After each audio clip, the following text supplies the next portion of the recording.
Hi, friends. So, we are going into our last three chapters of How to Be Cool in the third grade. So, I'm going to read A Plan, which is chapter 11, then a table of contents, which we'll talk about table of contents in our second quarter. Will be the next chapter is Last Will and Testament. That's not a good sign, friends. We'll talk about that in a little bit, as well as being cool. All right, so a plan. A plan. Here, Doug called. He had saved Robbie a seat in the first row. Robbie sat down beside Doug and looked back over his shoulder at Bo. What are you going to do? Said Doug. You can't be book buddies with Bo. No one has ever been book buddies with Bo before. Never? Never. Everyone is afraid of Bo. You better tell Miss Williams you can't do it. Robbie had never thought of that. He had told his mother that he had wanted jeans, and she bought him jeans. He had told his parents not to walk him to the bus stop, and had avoided the kisses. Would it be that easy? Could he just tell Miss Williams that he couldn't be a book buddy? Not a bad plan. When? He asked Doug. Right before class, said Doug. Catch her before the bell rings. Robbie nodded. He hated not to be a book buddy, but the thought of going out into the hall with Bo was much worse. The bus pulled up. Robbie hurried into the school. He did not wait for the bell like the other children. He walked straight to his classroom. Robbie? Miss Williams seemed surprised to see him. I am so pleased to have you in my room this year. She smiled at him. Robbie smiled back. This would be easy. He would just say, I can't be a book buddy, and that would be that. He opened his mouth to speak. And, she continued, I'm glad that you will be a book buddy this year, especially with Bo Haney. Robbie closed his mouth and blinked. This was not going the way he had planned. You're last year's teacher, and I chose you for a special reason. Why? Robbie asked. Well, you are smart and funny and nice. I am? You are. And Bo needs someone special to be his book buddy. Someone who won't make fun of him. It is always hard for the children who are held back. Oh. Robbie could not say anything for a moment. How could he ask not to be a book buddy now? He even felt a little bit bad for Bo. Asking would not work this time like the jeans and the bus stop. He had to decide for himself. We'll start book buddies in about 15 minutes. Did you want to ask me something, Robbie? The bell rang and the other kids filed in. He had no time to think about it.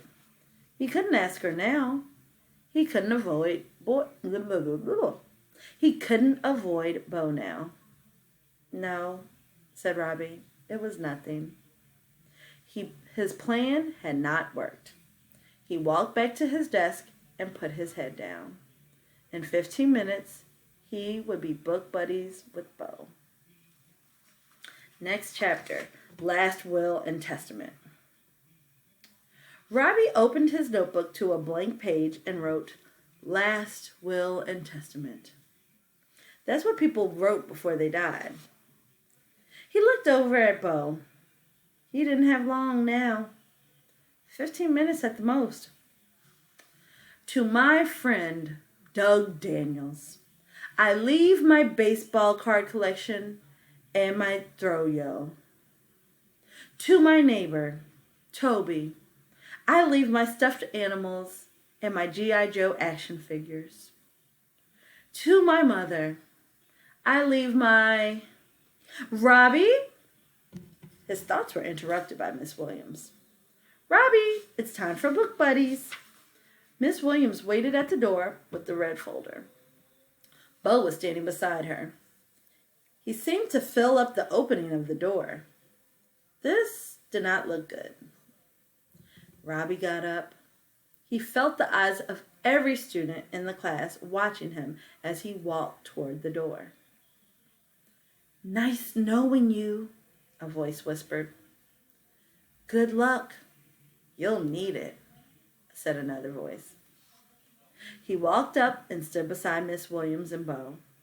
Miss Williams handed him the red folder. "The first page inside will tell you what to do," she said. "Bo has worked with Miss Beebe. Bo, know what's... Goodness, I cannot get these words out today. Bo knows what to do. Don't you, Bo?" Bo nodded. Robbie blinked. He could imagine the things that Bo knew how to do. Slow torture, knuckle sandwich, Indian sunburn. He took the red folder from Miss Williams and headed out the door behind Bo. The door slammed shut. Robbie followed Bo down the hall. He watched Bo's shoulders from behind. Bo had muscles, big muscles. The two desks sat by the wall waiting for them. The hall was dark and empty. It looked bigger than usual with no other kids in it. The hall was quiet. Too quiet. Bo sat down. He filled the small desk like a grown-up. Robbie sat down too. They looked at each other. He waited for Bo to say something, but Bo was silent. Robbie had to say something now. The right something. His life depended on it. He had seen a cartoon one time where Bugs Bunny lit a fuse to a storehouse full of dynamite. Elmer Fudd had to put out the fuse before it hit the dynamite. Elmer Fudd danced and stomped on the fuse in desperation, but it kept on burning. Robbie felt that kind of desperation now. If he could only say the right thing, the fuse would go out. What do you say to a bully? He felt like opening his mouth like Baby Toby and saying, "Wah!" If only he and Bo had one thing in common, one thing to talk about. He looked down at the red folder and saw the name, Clyde Elmer Haney. As much as he hated his own name, it wasn't as bad as Clyde Elmer. "Is this your name?" He pointed to the folder. As soon as he said it, he knew that he had said the wrong something. Bo's head snapped around. His eyes looked at Robbie with beady sharpness. So it's like his eyes were really tiny. It's like you're almost giving that side eye. You know how people say the side eye now? It's like they're giving that little side eye. So he had beady sharpness with his eyes like a falcon coming in for the kill. "Yeah," he snapped. "You want to make something of it?" That means like you want to fight. Bobby swallowed. "No." He said, "I hate my name too." "What's your name?" said Bo. "I mean your real name." "Robert. Robert Hayes York." "Huh? That's not bad. You talk about bad. Clyde Elmer. Now that's bad." Robbie was having a conversation with Bo. "It's not my real name that I hate," said Robbie. "It's my nickname, Robbie. That's what I hate." "Yeah," said Bo, nodding. "I would hate that too. Like Clydey." Robbie giggled. "You making fun of me?" That sharpness was back in Bo's eyes. "No," said Robbie. "You just said something funny." "Yeah," said Bo. "Right." Then something amazing happened. The corners of Bo's mouth turned up. Just a little, but Robbie was sure that he had seen it. Bo smiled at Robbie. The imaginary fuse went out. The dynamite was not going to blow today. Bo grabbed the folder and opened it. "You hold up these cards. I say what's on them. If I miss, you tell me." Robbie pulled the flashcards out of the folder. He noticed that the hall wasn't completely dark. A ray of light came through the window at the end of the hall and made a small yellow patch on the floor at his feet. He was going to live. Being cool. Robbie heard the door to the classroom open. He looked down the hall and saw Doug peer around the door. Doug had a green library pass in his hand. Doug had come to check on him. "Hey, Robbie," Doug called as he walked by the two desks. "Are you okay?" "Hey," said Bo, "his name's Rob, and he's fine. Get it? My friend here is fine." Doug's eyes widened. He didn't stop as he hurried toward the library. "I get it," Doug said that's not how he said it. "I get it," Doug said in a small voice on his way down the hall. "I get it." "Hey," called Rob as Doug walked away. "Thanks." He looked back at Bo and held up another card. "Rob?" Bo had changed his name, but not to a name like Squeaky or Albert or Wobby. This time, for the better. And when Bo changed the name, it stayed changed. He had finished his list. He could put a bright red check by each of the 3 things. Get rid of the name Robbie. Check. Thanks to Bo. Get jeans. Check.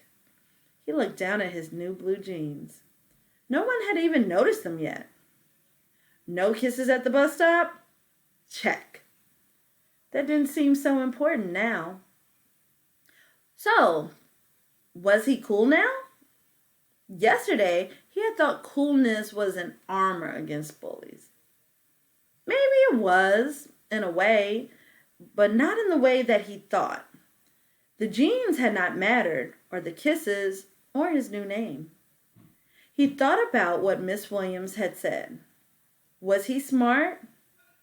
He had been chosen to be a book buddy. Was he funny? Bo seemed to think so. Was he nice? Hadn't he just risked his life to help Bo?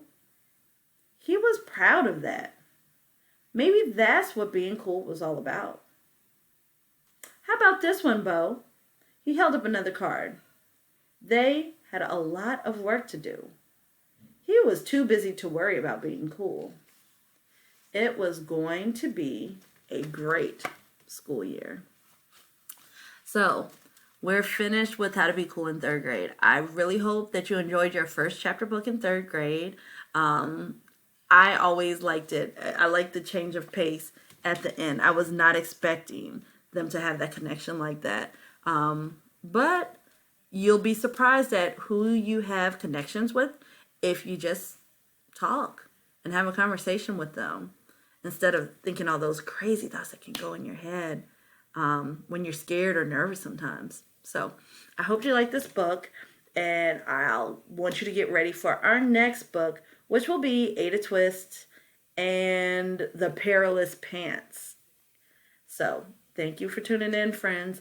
We will see you tomorrow.